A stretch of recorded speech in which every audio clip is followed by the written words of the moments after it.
Boom. Hey, we figured it out. This is our last day of recording for 2018. That's how we do. We're just gonna send it straight. We're just into the gonna new send year. it. For the skiers out there, you'll enjoy that. We're just gonna send it. So that's it for everybody. Bye-bye. I'm just kidding. I'm just kidding.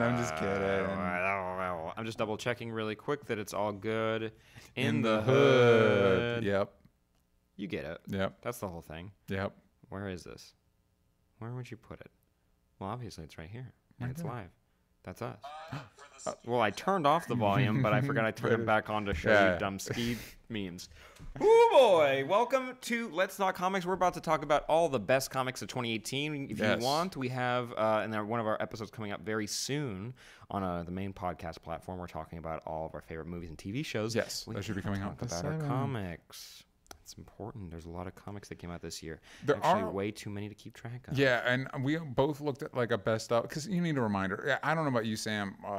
Comics are the hardest to keep track of what came out in what year, because series will run from year to year, and it's not like shows where it's like there's a season break. It's like no, it just keeps going. Never Doomsday stopping. Clock has been going on for like the past 5 Well, years. I was you know? 16 when it started, so if that helps you out at all, kind of figure it out. But we looked at lists of the top comics of the year, and man, I thought I was on top of it, but 90% of what was on those lists are things that I didn't even know existed. Which is cool. Super duper cool. Super cool. But we want to go back through all the goodies, all the good little boy and girl comics out there. Well, can I tell you a late entry in for me of one of my favorite comics of the year is the new Klaus that comes out every Christmas now, which is a nice nice. little Christmas present. Just came out this week. And this one is Klaus and the Crying Snowman. No assets today, by the way. Sorry, no. guys. You have to pick, you have to imagine this. But a lot of these little Klaus one-shots tackle a lot. And I'd argue perhaps too much for a one-shot. And this one almost is there, but like, oh, this is great. Yule Goat. Check out Yule Goat. What is Yule Go? Yule Goat, he hangs out with other Santa-like characters from around the world, and Yule Goat is one of them. Oh, okay. So Yeah. I've only read the main Klaus story. So This is the first time he's hung out with these people, so you're not gotcha. missing out. That's another thing you should know jumping into the shorts. They jump around the Santa timeline. You know what I mean? So they'll reference stuff that doesn't happen for like another couple one shots. You know what I Gotcha. mean?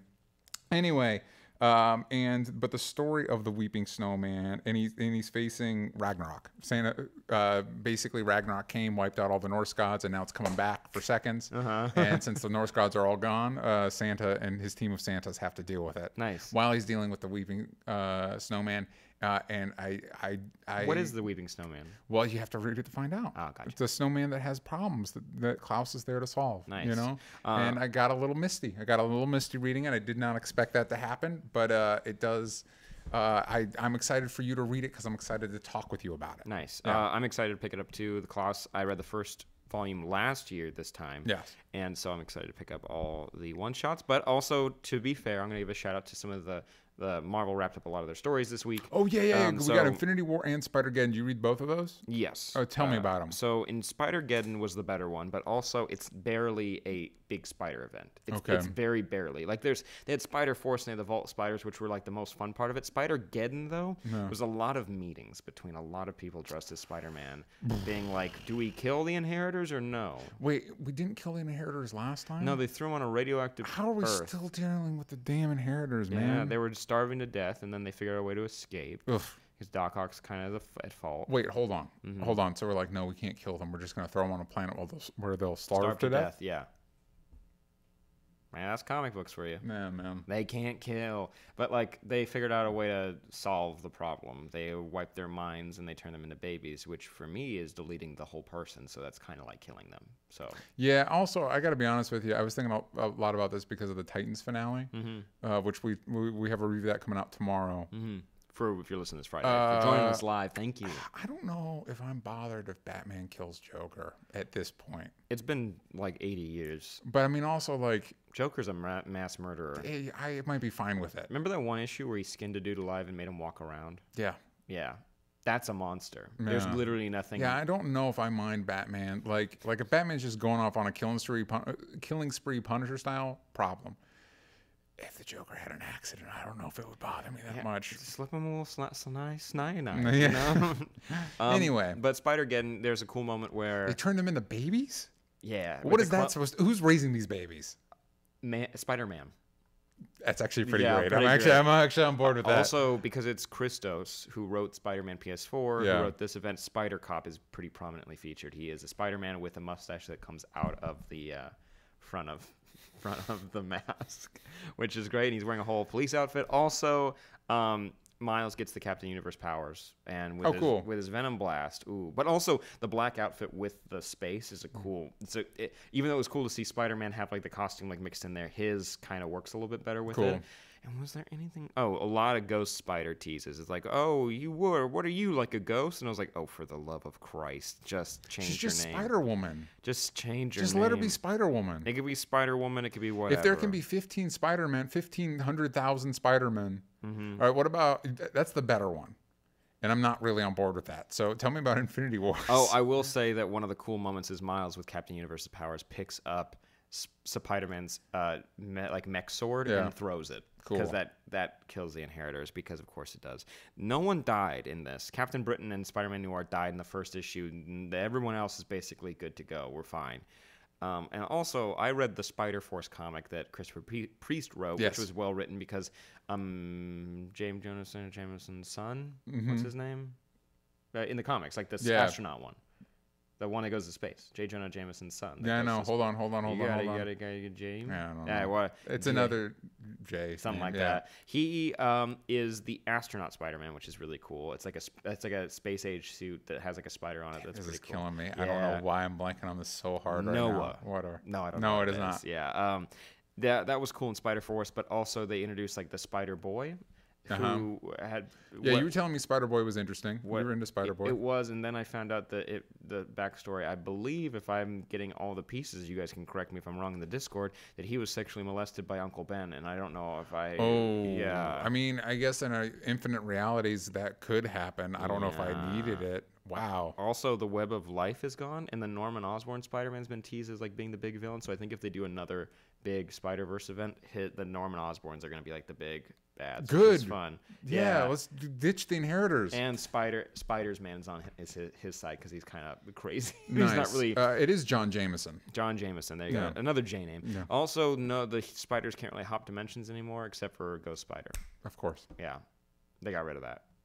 Oh, and from Sensational Spider-Man, the one where he's married and has the little girl. Yeah. She is now like a really big deal in terms of all the comics, and it's just kind of cool that they're all hanging out. And this is different than Mayday Parker. Mayday Parker and her meet, and one of the backstories they add to that family is Mayday gets like kind of upset because she doesn't exist in this reality, and she did, but May Parker was going to be the first daughter, but she had a miscarriage, and it's like you guys would have been sisters here, but something happened, and it's like, so that's sad. But like, so now they're like sisters across dimensions, which is fun. That's cool. Yeah, that was fine. Infinity Wars. I can't even begin to explain what the hell this whole comic is. Leading up to it, Gamora takes the Infinity Gauntlet from Thanos, and instead of wiping out half of everybody, combines them, puts them into the Soul Stone, because in the Soul Stone there is a spider-like creature that's eating all the souls, so she wants to feed them, and feed all the people to the thing, and I don't know why.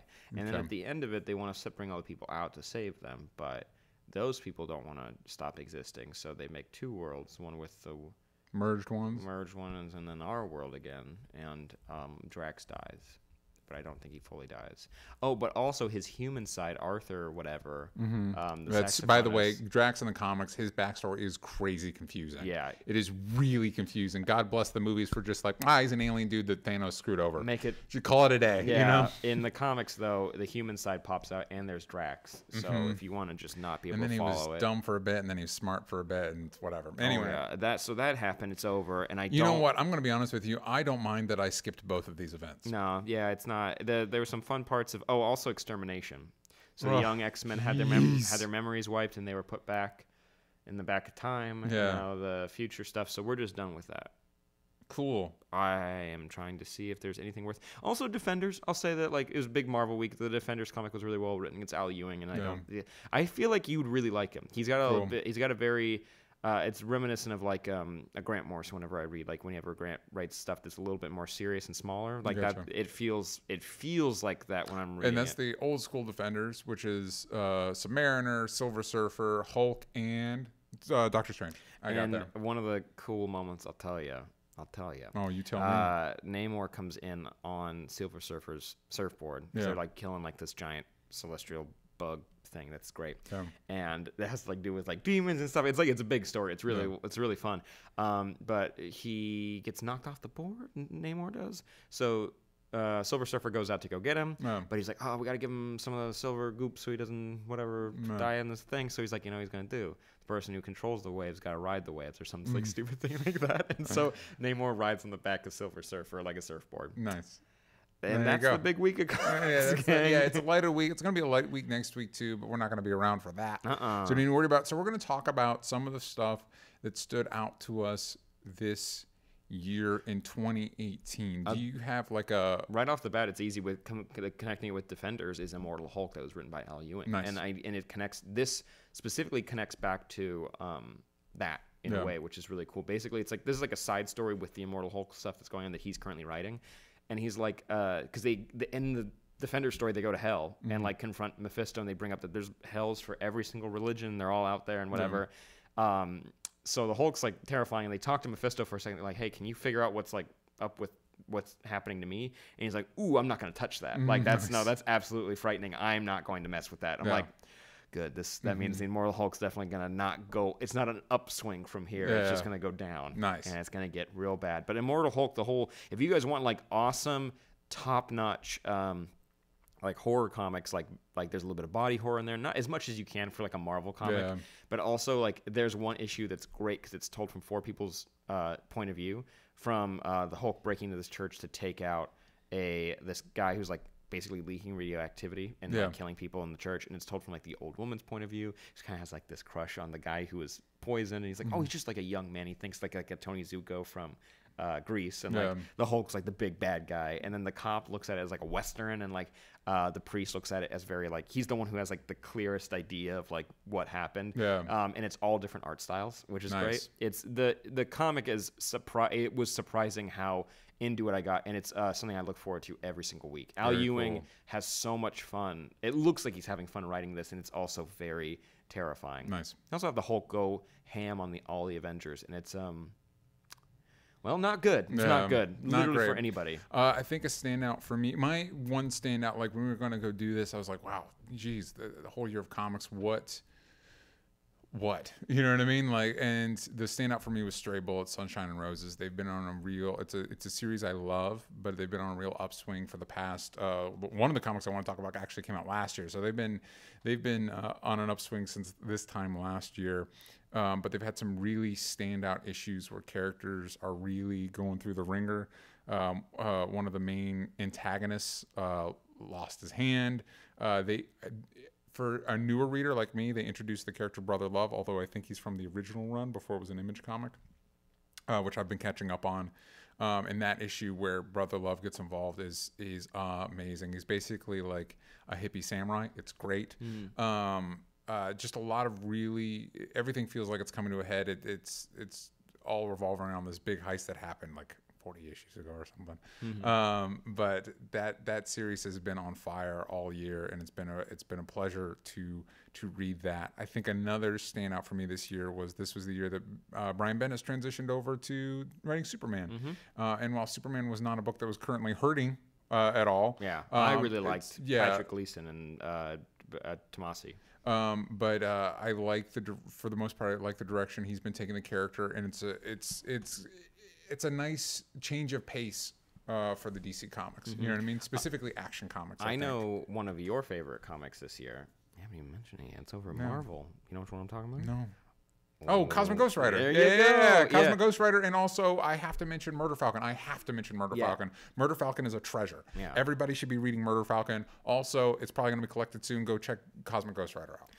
Echo Spider in the Discord agrees with you. Cosmic Ghost Rider. He's saying Mr. Miracle and Batman are the tops of my list. I got to give a shout out to Mr. Miracle because I love the way that they tackle depression. I like the idea that like there's no like one solution when it comes to depression. Like there's a lot of different ways you can approach it, and it also talks about hey, when you have these thoughts, you need to go talk to somebody about it and not deal with it yourself. You need to go get help because when you do try to take care of it yourself, you probably might not have the tools that you think you do to fix that. And so I really enjoyed it. Also, Tom King's run with Batman, it's pretty great. It's there's a lot of really good stuff in there. There's a few of them that I have questions about, but I do enjoy where he's taking the character right now. Also, Echo Spider writes Justice League has been so good. I've been on the fence about that, but I did really like Green Lantern Earth 1. Green Lantern Earth 1 was great. I also really enjoyed Wonder Woman Earth 1 as well. Volume 2.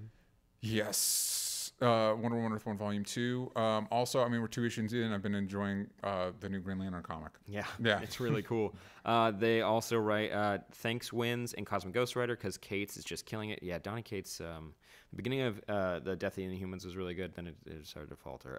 But it was real good up top. Yeah. Vanny writes, Vanny J, Super Sons. It was always the comic I could count on to put me in a good mood. It was so much fun and always was on my pull list. Yeah. And The Adventures of Super Sons has been fun so far. Also, I gotta give him a shout out to the one comic that always brings me joy, and it's on AV Club's list that makes me happy. It's Giant Days. Yeah. And it's coming to a close soon, and boy, is that giving me a lot of anxiety because this comic is, it just never fails. There's such well-made contained stories that can like give you a little tease for the future issue and for like the next thing to come, but it's like it's self-contained. You can pick up one issue, figure out who everybody is, and you're fine. Like that's how usually stories should be for the most part, but can be different. Stray Bullets is the same way, but significantly darker. Yeah, it's some would say the exact opposite in almost every way. But other than you can pick up an issue and you kind of figure out the relationships, There's the middle of the Venn diagram. Jay Shark and Echo Spider wanted to give a shout out to Shattered Grid, the Power Rangers event. And I heard good things. I don't pick up Power Rangers comics. The Dan Morrow works on those, and he's the artist for Klaus. Very cool. He's a very good artist. And Soul of the Dragon specifically, Shattered Grid, this is Jay Shark, was one of the coolest events I've wanted to read in a while. And also, Echo Spider writes that Shattered Grid was one of the most ambitious events ever. It looked a lot of fun. Yeah. Super Mac writes Crowded, Action Comics 1000, Green Lantern, Earth 1, Saga, always on my list, always great. Saga, definitely. Need it back. Yeah, I've still got like another 6 months or something, right? Maybe longer. Yeah. Maybe longer. It's gonna be a long time. Also, the last of Tomasi and Gleason Superman. Deathbed and Skyward. I wonder how you guys read Deathbed for that long. I thought it was not a great one. Man, different strokes for different folks. You know what I mean? I thought the premise at first was really cool. It was like the most interesting man in the world is on his deathbed. He's gonna die and he wants to go out his way.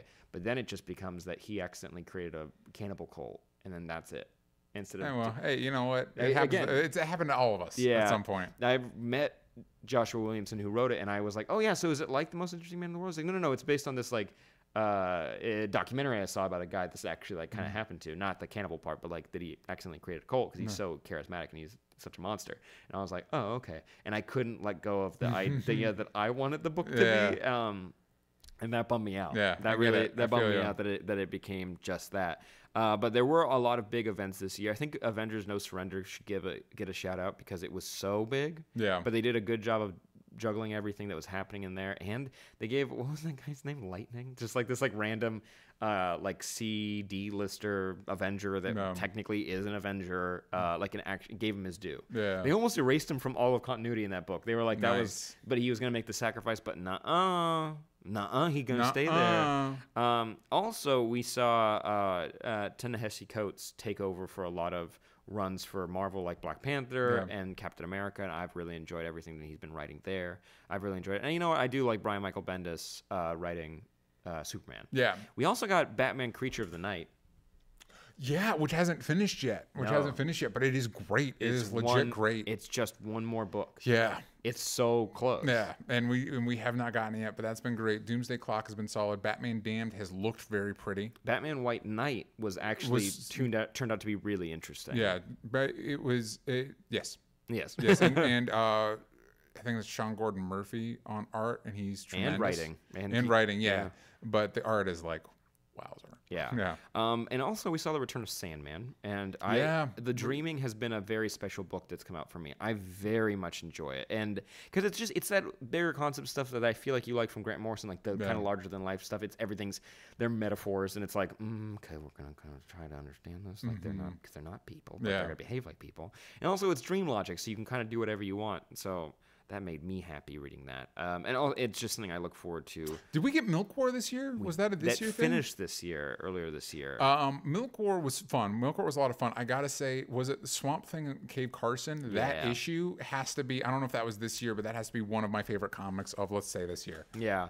I got to revisit I got to start a series this year. I think it's fair to bring up that's something that ended a little while ago. Actually, pretty recently, but it's 6 volumes of Letter 44, and that's from Charles Soule. And the artist is very good, and I'm going to be a bad person. I don't want to look it up. But no, it's been such a pleasure to read one of the most grounded alien stories ever, and it's such a cool premise of like, what if we found something really far away, like something that, but it's within like it's within spit distance. Yeah. It's but it's a little bit of a hike. And also and other metaphors for distance. There you go. Yeah. But also you have you have like this like political drama that's like, so how do you tell people about this? Yeah. Like, because everyone's like, just tell them. It's like, but I don't think we handle things very well. And like that's, even though it's a trope used in everything, it's like this comic does a really good job of like showing like this is why they're probably a threat.